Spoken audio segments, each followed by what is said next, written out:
Abiam, Raja Yehuda. Dalam tahun ke-18 zaman Raja Yerobeam bin Nebat menjadi rajalah Abiam atas Yehuda. 3 tahun lamanya ia memerintah di Yerusalem. Nama ibunya ialah Ma'aka, anak Abisalom. Abiam hidup dalam segala dosa yang telah dilakukan ayahnya sebelumnya, dan ia tidak dengan sepenuh hati berpaut kepada Tuhan Allahnya seperti Daud moyangnya. Tetapi oleh karena Daud, maka Tuhan Allahnya memberikan keturunan kepadanya di Yerusalem dengan mengangkat anaknya menggantikan dia, dan dengan membiarkan Yerusalem berdiri, karena Daud telah melakukan apa yang benar di mata Tuhan dan tidak menyimpang dari segala yang diperintahkannya kepadanya seumur hidupnya, kecuali dalam perkara Uria orang Het itu. Dan ada perang antara Rehabeam dan Yerobeam seumur hidupnya. Selebihnya dari riwayat Abiam dan segala yang dilakukannya, bukankah semuanya itu tertulis dalam kitab sejarah raja-raja Yehuda? Dan ada perang antara Abiam dan Yerobeam. Kemudian Abiam mendapat perhentian bersama-sama dengan nenek moyangnya, dan ia dikuburkan di kota Daud. Maka Asa anaknya menjadi raja menggantikan dia. Asa, Raja Yehuda. Dalam tahun ke-20 zaman Yerobeam Raja Israel, Asa menjadi raja atas Yehuda. 41 tahun lamanya ia memerintah di Yerusalem. Nama neneknya yang perempuan ialah Ma'aka, anak Abisalom.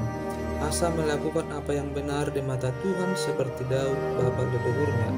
Ia menyingkirkan pelacuran bakti dari negeri itu dan menjauhkan segala berhala yang dibuat oleh nenek moyangnya. Bahkan ia memecat Ma'aka, neneknya, dari pangkat ibu suri, karena neneknya itu membuat patung Asyera yang keji. Asa merobohkan patung yang keji itu dan membakarnya di lembah Kidron. Sekalipun bukit-bukit pengorbanan tidak dijauhkan, namun Asa berpaut kepada Tuhan dengan segenap hatinya sepanjang umurnya. Ia membawa persembahan-persembahan kudus ayahnya dan persembahan-persembahan kudusnya sendiri ke rumah Tuhan, yakni emas dan perak serta barang-barang lain. Dan ada perang antara Asa dan Baesa, Raja Israel sepanjang umur mereka. Baesa, Raja Israel, maju berperang melawan Yehuda, dan ia memperkuat Rama dengan maksud mencegah lalu lintas kepada Asa, Raja Yehuda. Tetapi Asa mengambil segala emas dan perak yang masih tinggal dalam perbendaharaan rumah Tuhan dan dalam perbendaharaan rumah raja, dan menyerahkannya kepada pegawainya. Kemudian Raja Asa mengutus mereka kepada Ben-Hadad bin Tabrimon bin Hezion, Raja Aram yang diam di Damsyik, dengan membawa pesan, "Ada perjanjian antara aku dan engkau, antara ayahku dan ayahmu. Di sini kukirim kepadamu satu bingkisan, yakni emas dan perak. Marilah batalkanlah perjanjianmu dengan Baesa, Raja Israel, supaya ia undur daripadaku." Lalu Ben-Hadad mendengarkan permintaan Raja Asa. Ia menyuruh panglima-panglimanya menyerang kota-kota Israel, dan ia mengalahkan Iyon dan Abel Bet Ma'aka dan seluruh Kinerot serta seluruh tanah Naftali. Segera sesudah Baesa mendengar hal itu, ia berhenti memperkuat Rama dan ia menetap di Tirza. Tetapi Raja Asa mengerahkan segenap orang Yehuda, seorang pun tiada yang terkecuali. Mereka harus mengangkat batu dan kayu yang dipergunakan Baesa untuk memperkuat Rama. Raja Asa mempergunakannya untuk memperkuat Geba, Benyamin, dan Mispa. Selebihnya dari seluruh riwayat Asa dan segala kepahlawanannya dan segala yang dilakukannya dan kota-kota yang diperkuatnya, bukankah semuanya itu tertulis dalam kitab sejarah raja-raja Yehuda? Tetapi pada masa tuanya ia menderita sakit pada kedua kakinya. Kemudian Asa mendapat perhentian bersama-sama dengan nenek moyangnya, dan ia dikuburkan di samping nenek moyangnya di kota Daud, bapa leluhurnya. Maka Yosafat anaknya menjadi raja menggantikan dia. Nadab, Raja Israel. Nadab anak Yerobeam menjadi raja atas Israel dalam tahun kedua zaman Asa Raja Yehuda. Ia memerintah atas Israel 2 tahun lamanya. Ia melakukan apa yang jahat di mata Tuhan serta hidup menurut tingkah laku ayahnya dan menurut dosa ayahnya, yang mengakibatkan orang Israel berdosa pula. Dan Baesa bin Ahia dari kaum Isakar mengadakan persepakatan melawan dia. Baesa menewaskan dia di Gibeton yang termasuk wilayah orang Filistin, sedang Nadab dan seluruh Israel mengepung Gibeton itu. Baesa membunuh dia dalam tahun ketiga zaman Asa Raja Yehuda dan menjadi raja menggantikan dia. Segera sesudah ia menjadi raja, ia membunuh seluruh keluarga Yerobeam. Tidak ada yang bernapas yang ditinggalkannya hidup daripada Yerobeam sampai dipunahkannya semuanya, sesuai dengan firman Tuhan yang diucapkannya dengan perantaraan hambanya Ahia orang Silo itu, oleh karena dosa-dosa yang telah dilakukan Yerobeam yang mengakibatkan orang Israel berdosa pula, oleh sebab sakit hati yang ditimbulkannya pada Tuhan Allah Israel. Selebihnya dari riwayat Nadab dan segala yang dilakukannya, bukankah semuanya itu tertulis dalam kitab sejarah raja-raja Israel? Dan ada perang antara Asa dan Baesa raja Israel sepanjang umur mereka. Baesa raja Israel. Dalam tahun ketiga zaman Asa raja Yehuda, Baesa bin Ahia menjadi raja atas seluruh Israel di Tirza. Ia memerintah 24 tahun lamanya. Ia melakukan apa yang jahat di mata Tuhan, serta hidup menurut tingkah laku Yerobeam dan menurut dosanya yang mengakibatkan orang Israel berdosa pula. Kemudian datanglah firman Tuhan kepada Yehu bin Hanani melawan Baesa, bunyinya, oleh karena engkau telah kutinggikan dari debu dan kuangkat menjadi raja atas umatku Israel, tetapi engkau telah hidup seperti Yerobeam dan telah menyuruh umatku Israel berdosa, sehingga mereka menimbulkan sakit hatiku dengan dosa mereka. Maka sesungguhnya aku akan menyapu bersih Baesa dan keluarganya. Kemudian aku akan membuat keluargamu seperti keluarga Yerobeam bin Nebat. Siapa yang mati daripada Baesa di kota akan dimakan anjing, dan yang mati daripadanya di padang akan dimakan burung yang di udara. Selebihnya dari riwayat Baesa dan apa yang dilakukannya dan kepahlawanannya, bukankah semuanya itu tertulis dalam kitab sejarah raja-raja Israel? Kemudian Baesa mendapat perhentian bersama-sama dengan nenek moyangnya, dan ia dikuburkan di Tirza. Maka Ela, anaknya, menjadi raja menggantikan dia. Juga dengan perantaraan Nabi Yehu bin Hanani, firman Tuhan telah datang melawan Baesa dan melawan keluarganya, baik karena segala yang jahat yang telah dilakukannya di mata Tuhan, sehingga ia menimbulkan sakit hati Tuhan dengan perbuatan tangannya, dan dengan demikian menjadi sama seperti keluarga Yerobeam, maupun oleh karena ia telah membunuh Yerobeam. Ela, raja Israel. Dalam tahun ke-26 zaman Asa raja Yehuda, Ela anak Baesa menjadi raja atas Israel di Tirza. Ia memerintah 2 tahun lamanya. Zimri pegawainya yang menjadi panglima atas setengah dari pasukan kereta mengadakan persepakatan melawan dia. Ketika ia minum-minum sampai mabuk di Tirza, di rumah Arza yang menjadi kepala istana di Tirza, datanglah Zimri lalu membunuh dia dalam tahun ke-27 zaman Asa raja Yehuda, dan ia menjadi raja menggantikan dia. Pada waktu ia menjadi raja itu, segera sesudah ia duduk di atas tahtanya, ia membunuh seluruh keluarga Baesa. Tidak ada seorang laki-laki pun daripadanya yang ditinggalkannya hidup, juga kaumnya dan teman-temannya.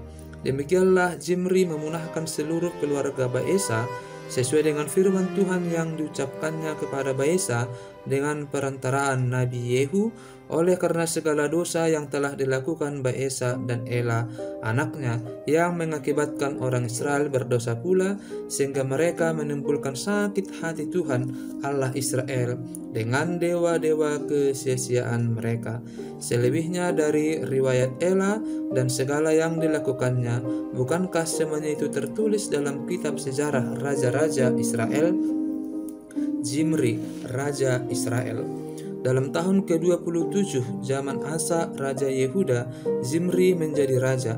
Ia memerintah 7 hari lamanya di Tirza, sedang rakyat berkemah mengepung Gibeton yang termasuk wilayah orang Filistin. Setelah rakyat yang berkemah itu mendengar orang mengatakan, Zimri telah mengadakan persepakatan dan ia pun telah membunuh raja. Maka pada hari itu juga di tempat perkemahan seluruh Israel menobatkan Omri, panglima tentara, menjadi raja atas Israel. Kemudian Omri dengan seluruh Israel maju dari Gibeton dan mereka mengepung Tirza. Segera sesudah Zimri melihat bahwa kota itu telah direbut, masuklah ia ke dalam puri istana raja, lalu membakar istana raja itu sedang ia sendiri ada di dalamnya dan ia mati. Oleh karena dosa-dosa yang telah dilakukannya dengan melakukan apa yang jahat di mata Tuhan serta hidup menurut tingkah laku Yerobeam dan menurut dosa Yerobeam yang mengakibatkan orang Israel berdosa pula. Selebihnya dari riwayat Zimri dan persepakatan yang diadakannya, bukankah semuanya itu tertulis dalam kitab sejarah raja-raja Israel? Omri, raja Israel. Pada waktu itu bangsa Israel terbagi dua. Sebagian dari bangsa itu mengikuti Timni bin Ginat dan bermaksud mengangkat dia menjadi raja, dan sebagian lagi mengikuti Omri. Tetapi rakyat yang mengikuti Omri lebih kuat daripada rakyat yang mengikuti Timni bin Ginat. Sesudah Timni mati, maka Omri menjadi raja. Dalam tahun yang ke-31 zaman Asa, Raja Yehuda, Omri menjadi raja atas Israel dan ia memerintah 12 tahun lamanya. Di Tirza, ia memerintah 6 tahun lamanya. Kemudian ia membeli gunung Samaria daripada Semer dengan 2 talenta perak. Ia mendirikan suatu kota di gunung itu dan menamainya Samaria menurut nama Semer pemilik gunung itu. Omri melakukan apa yang jahat di mata Tuhan, dan ia melakukan kejahatan lebih daripada segala orang yang mendahulinya. Ia hidup menurut segala tingkah laku Yerobeam bin Nebat dan menurut dosa Yerobeam yang mengakibatkan orang Israel berdosa pula, sehingga mereka menimbulkan sakit hati Tuhan Allah Israel dengan dewa-dewa kesia-siaan mereka. Selebihnya dari riwayat Omri, apa yang dilakukannya dan kepahlawanannya, bukankah semuanya itu tertulis dalam kitab sejarah raja-raja Israel? Kemudian Omri mendapat perhentian bersama-sama dengan nenek moyangnya, dan ia dikuburkan di Samaria. Maka Ahab anaknya menjadi raja menggantikan dia. Ahab menyembah Baal. Ahab anak Omri menjadi raja atas Israel dalam tahun ke-38 zaman Asa, Raja Yehuda. Dan Ahab bin Omri memerintah 22 tahun lamanya atas Israel di Samaria.